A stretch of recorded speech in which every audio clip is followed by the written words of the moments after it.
Hello everyone, मैं हूं जयेश राजगौर और स्वागत है आप सभी का इस नए इंटरेस्टिंग यूट्यूब वीडियो में। दोस्तों, हम पढ़ रहे हैं TY BCom सेम 5 का कॉमर्स मार्केटिंग सब्जेक्ट और ये है मोस्ट IMP क्वेश्चन सीरीज का एक और महत्वपूर्ण वीडियो। जी हां दोस्तों, पिछले कई वीडियोस के अंदर हमने इकोनॉमिक्स यानी बिजनेस इकोनॉमिक्स के मोस्ट IMP क्वेश्चंस देखे हैं और अब कॉमर्स के भी एक एक करके वीडियोस लगातार आते रहेंगे। आपकी एग्जाम्स हैं करीब और इसीलिए आपको मेहनत करनी है जी जान से। तो चलिए आज के इस वीडियो को बिना देर किए शुरू करते हैं। अगर आप इस चैनल पर नए हैं तो जरूर से सब्सक्राइब कीजिए, बेल आइकन दबाइए, क्योंकि यहां आपको लगातार ऐसे इंफॉर्मेटिव वीडियोस मिलते रहेंगे। दोस्तों, हमारी सब्सक्राइबर्स की फैमिली 95,000 सब्सक्राइबर्स क्रॉस कर चुकी है आप ही की बदौलत, तो इसे जरूर आप ऐसा ही प्यार देते रहिए। हम ऐसे ही वीडियोस लगातार आपके लिए लेकर आते रहने वाले हैं। चलिए आज के क्वेश्चन की ओर बढ़ते हैं बिना देर किए। सबसे पहला आज का हमारा क्वेश्चन है, what is packaging and essentials of good package. यानी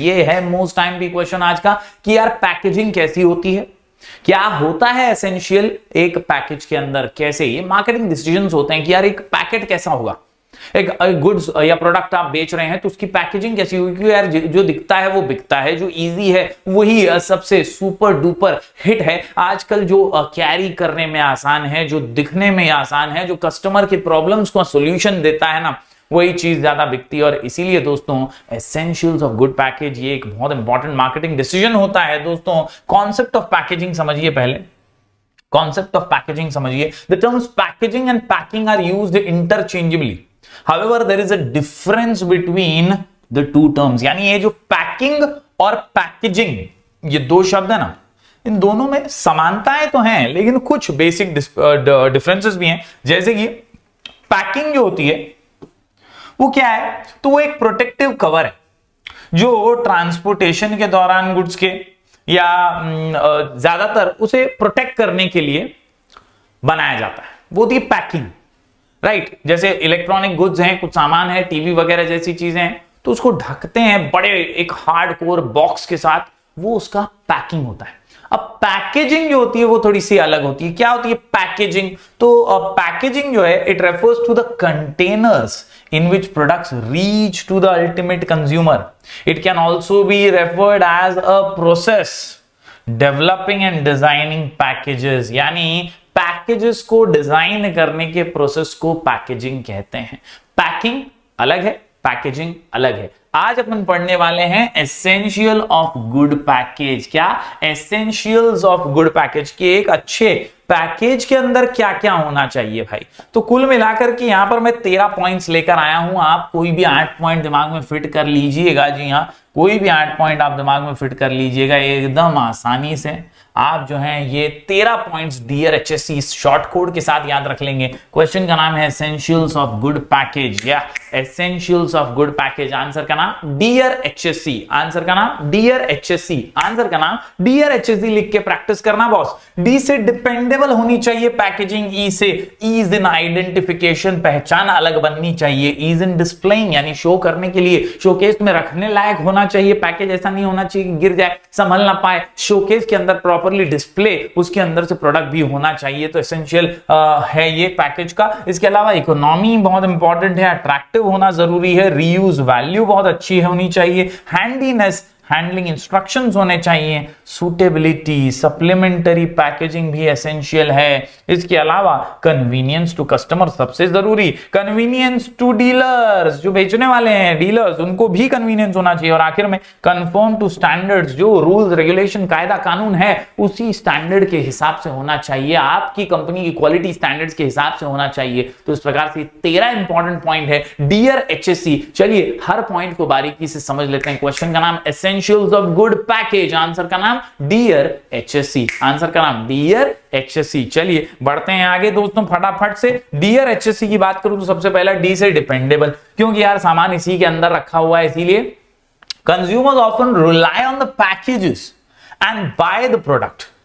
Whatever is indicated on the package must be available inside। म्हणजे जे तुम्ही वरती लिहिलं ना खोक्यात ते आतमध्ये पण असलंच पाहिजे. जो बाहर लिखा हुआ है, पैकेज के अंदर लिखा है मोबाइल है, अंदर चार्जर एक हेडफोन है, खोला तो साला मोबाइल ही निकला, चार्जर ही नहीं निकला, ऐसे कैसे चलेगा? उल्लू बना रहे हो क्या? याद रखिए दोस्तों कि जो पैकेज के ऊपर है इंग्रेडिएंट लिखा हुआ वो अंदर होना भी चाहिए. This is what and that is why because it is dependable. याद रखिए on the package must be available inside the package in terms of quality and quantity. तो पहली चीज डिपेंडेबल. कैसा होना चाहिए? Dependable. Consumers often rely on the package और इसीलिए डी से डिपेंडेबल. बढ़ते हैं आगे दोस्तों अगले पॉइंट की ओर. तो अगला पॉइंट हमें बोलता है ease in identification. Packages should be such that they are easily identifiable. मतलब 4 चाय के पैकेट पड़े, उसमें से हमारी चाय का पैकेट टाटा टी एकदम अलग निखर के आ रहा है, आइडेंटिफाई हो रहा है, लोगो लगा है उसके ऊपर, एकदम जबरदस्त सा कलर है और इसी से उसकी आइडेंटिफिकेशन आसान होती है. And that is why packages should be such that they are easily identifiable by the customers, dealers and others. The printed matter and symbols or marks on the packages must be such that the customers are familiar with it. तो बहुत simple है, ऐसे logos, ऐसे marks, आपका design ऐसा होना चाहिए जो फेमिलियर हो जाए कस्टमर डीलर्स के लिए, आसानी से उनको पहचान पाए वो. तो ई से ease of identification. DR HSC में बढ़ते हैं आगे दोस्तों. अगला ई जो निकल करके आता है ease in displaying. ease in displaying. Packages must be convenient to display in the showcase. Display बोला तो शोकेस और ऑन द रैक्स जहां पर रखते हैं अक्सर स्टोर्स के अंदर. They should be attractive, compact and conveniently डिस्प्लेएबल.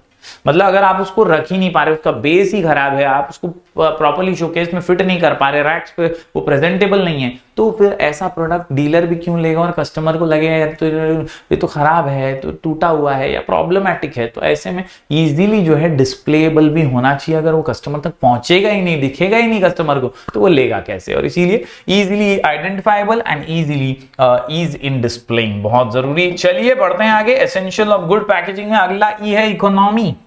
Yes, the cost of the package must be reasonable. ऐसा नहीं है यार चाय से ज्यादा किटली गर्म, ऐसा नहीं होना चाहिए भाई, चाय सस्ती किटली महंगी, ये तो भैया बहुत ज्यादा प्रॉब्लम हो सकता है. पैकेजिंग इकोनॉमिकल होनी चाहिए. ऐसा नहीं है पैकेजिंग में ज्यादा खर्चा हो रहा है और क्वालिटी पे नहीं हो रहा है, तो ये भी गड़बड़ है. और इसीलिए आपको रीजनेबल रेट पर पैकिंग करनी है. If it is a fashionable और gift item then packaging may be a bit expensive. अगर कोई फैशनेबल या गिफ्ट आइटम है तो may be a bit expensive.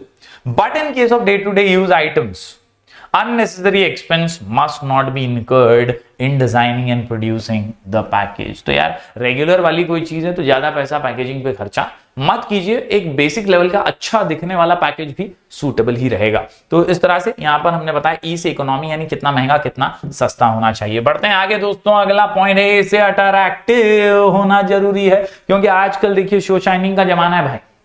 Show shining का जमाना है. अट्रैक्टिव जितना रहेगा पैकेज उतना ज्यादा अच्छा रहेगा. डीआर एचएससी के माध्यम से अपना भी लक्ष्य यही है कि आपको अट्रैक्ट करे वो शॉर्ट कोड और आप उसको दिमाग में फिट कर पाए. तो ये ए से अट्रैक्टिव हर चीज का होना जरूरी हो गया. पैकेज का होना भी अट्रैक्टिव बहुत जरूरी है. Yes my dear student, package must be attractive. They should attract the attention of the prospects और buyers and make them to buy the product. ऐसा अट्रैक्टिव कि यार वो खरीदने में मजबूर हो जाए. It should have the advertising value as well. अगर उसमें कोई एडवर्टाइजिंग वैल्यू ही नहीं है तो लोग उसको पहचानेंगे कैसे, जानेंगे कैसे, उसको खरीदेंगे क्यों? अट्रैक्ट ही नहीं होंगे तो खरीदेंगे कैसे? तो अट्रैक्ट करने के लिए अट्रैक्टिव होना बेहद जरूरी है. बढ़ते हैं आगे. डीआर एचएससी के अंदर अगला जो पॉइंट है आर से रीयूज वैल्यू. कई आगे जाकर के ऐसी चीजें आएंगी दोस्तों जिनके पैकेज की रीयूज वैल्यू होगी, क्योंकि रिसाइकलिंग वगैरह का जमाना आ चुका है. बहुत अच्छी बात है किसी चीज को रीयूज करना, कहीं पे वेस्टेज को कम करना है तो रीयूज वैल्यू होनी जरूरी है. The package may offer a reuse value to the consumers. Therefore the package may be so designed to facilitate the reuse purpose. For instance, coffee bottles may be so designed that it can be used as a glass or a mug. तो कई बार ऐसा होता है कि वो जो coffee का मग है या कोई बॉटल है उसको इस तरह से डिजाइन कर दिया जाता है कि यार बाद में वो कॉफी पीने के भी काम आ जाए. तो ये अच्छी चीज है. रीयूज वैल्यू अगर आपके पैकेज में है तो कस्टमर ज्यादा उसको इस्तेमाल भी करेगा और अपने पास संजो के रखेगा भी, हर बार वही खरीदेगा क्योंकि उसको मालूम है कि ये तो यार बाद में भी काम आती है चीज, प्रोडक्ट खत्म भी हो गया तो भी काम आ रही है. And that is why reuse value is a good thing, essential thing. Next अगले पॉइंट पे जाते हैं. हैंडीनेस. भाई सामान पकड़ने में आसान होना चाहिए ना, मतलब समझ रहे हो. बाइक पे जा रहे हो तुम, पकड़ ही नहीं पा रहे हो, तुम्हें यार प्रॉब्लम हो रही है चीज ऐसी जिसको हैंडीनेस हो, साथ में हैंडीनेस हो। A package must be handy, a customer should find no difficulty in carrying it conveniently. अगर कन्वीनियंस नहीं है, पैकेट हिले डुल्ले है, बहुत ज्यादा गड़बड़ घोटाला है इसमें, तो यार जम ही नहीं रहा, उठाने को नहीं जम रहा, इसमें हैंडल कड़ा ही नहीं दिया यार, तो ये सब लफड़े हो सकते हैं। और इसीलिए handiness is also essential of a good package. बात करें दोस्तों अगले पॉइंट की, तो ये हैंडलिंग इंस्ट्रक्शंस होने चाहिए, क्योंकि कहीं से आड़ा उठा लिया, कहीं से फाड़ दिया तो फिर गड़बड़ हो सकता है। इंस्ट्रक्शन होंगे तो उसी तरह से पब्लिक जो है उसको यूज करेगी और आसानी होगी, उसे कन्वीनियंस भी होगा उसे। The handling instructions on the package must be properly written. For example, this side up, glass handle with care, बहुत संभाल के यूज कीजिए, ये साइड ऊपर वाला साइड है, ऐसा अगर उस पर लिखा है क्लियरली तो पब्लिक पढ़ेगी और उसी से काम चलाएगी। In case of foreign trade the instruction must be written in foreign language as well. तो अगर आप फॉरेन में ट्रेड कर रहे हैं, इंपोर्ट एक्सपोर्ट का काम है, तो वहां पे फॉरेन लैंग्वेज में भी लिखा हुआ रहना बहुत जरूरी होता है, ऐसा माना जाता है एसेंशियल्स ऑफ गुड पैकेज में। तो यहाँ पे डियर HSC में हम पहुंच चुके हैं H पर। अगले पॉइंट की बात करूं तो एस से आता है सुटेबिलिटी। सुटेबल होना बहुत जरूरी है। Good package must be suitable to the product. याद रखिए, for instance medicine must be preferable come in glass bottles and not in plastic bottles. Again, glassware should be packed with cushioning material as well. तो मतलब कांच की बोतल है तो ज्यादा प्रेफरेबल है, प्लास्टिक की बोतल में प्रेफर्ड नहीं है। साथ ही साथ दोस्तों ये भी देखा जाता है कि ग्लास का अगर है तो कुशन वगैरह होना चाहिए, कहीं टूट ना जाए, रिस्क ना हो इसका। तो ये जो है सूटेबिलिटी के ऊपर डिपेंड करता है, और सूटेबल अगर पैकेज है तो फिर बहुत अच्छी बात होती है, प्रोडक्ट ज्यादा बिकता है। दोस्तों एसेंशियल्स ऑफ गुड पैकेज में एस से सूटेबिलिटी के बाद एस से आता है सप्लीमेंट्री पैकेजिंग, यानी सप्लीमेंट्री पैकिंग। और यहां पर there is a need for supplementary packing in case of certain products.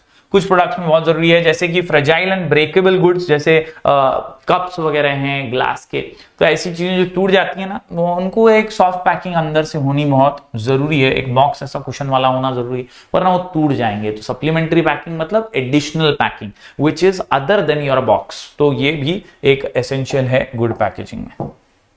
आखिर में बात करें सी से, तो कन्वीनियंस टू कस्टमर होना बहुत जरूरी है भाई।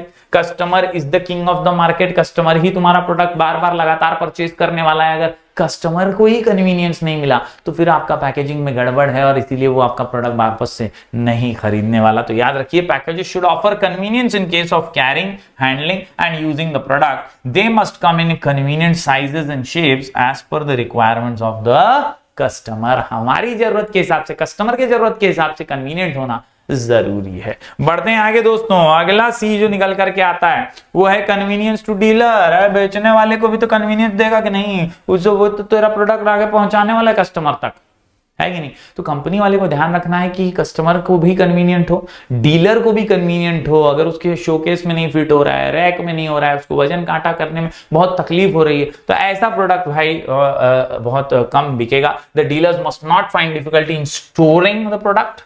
The packages should not be unnecessarily bulky so as to avoid the wastage of space in shelves or racks. अगर वो ज्यादा जगह ले रहा है, ज्यादा स्टोरेज में प्रॉब्लम करवा रहा है, तो भी लफड़ा है, और इसीलिए बहुत जरूरी है कि वो स्टोरेज में आसानी प्रोवाइड करे। बढ़ते हैं आगे।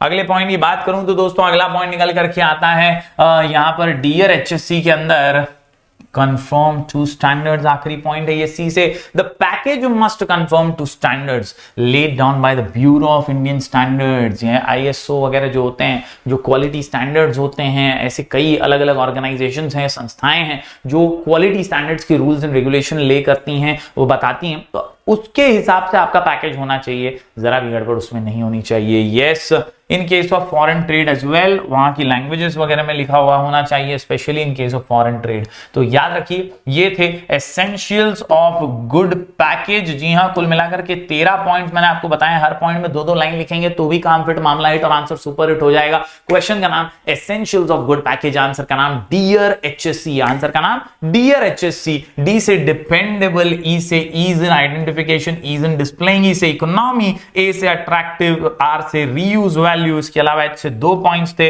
हैंडीनेस एंड हैंडलिंग इंस्ट्रक्शन, एस से 2 point suitability and supplementary packing, और आखिर में सी से 3 पॉइंट्स दोस्तों convenience to customer, convenience to dealers and conform to the standards laid down. तो इस तरह से 13 पॉइंट्स मैंने आपको दिए हैं। कोई भी 7-8 पॉइंट अगर आप दिमाग में फिट कर लेते हैं तो आपका काम आसान हो जाएगा। लिख के जरूर प्रैक्टिस कीजिएगा। अगर कोई भी डाउट हो तो मैं आपको इंस्टाग्राम पे मिल जाऊंगा, मेरा आईडी है राजगुर जयश्वी, जरूर डीएम कीजिएगा। मैं कोशिश करूंगा ज्यादा से ज्यादा डाउट्स को सॉल्व करने की। आपका प्यार इसी तरह बनाए रखिए, हम चैनल पर लगातार वीडियोस लेकर आते रहेंगे आपके लिए। दोस्तों जरूर जरूर जरूर लिख करके प्रैक्टिस कीजिए। मिलेंगे फिर एक बार कुछ और नए वीडियोस के साथ, तब तक के लिए do like share and subscribe.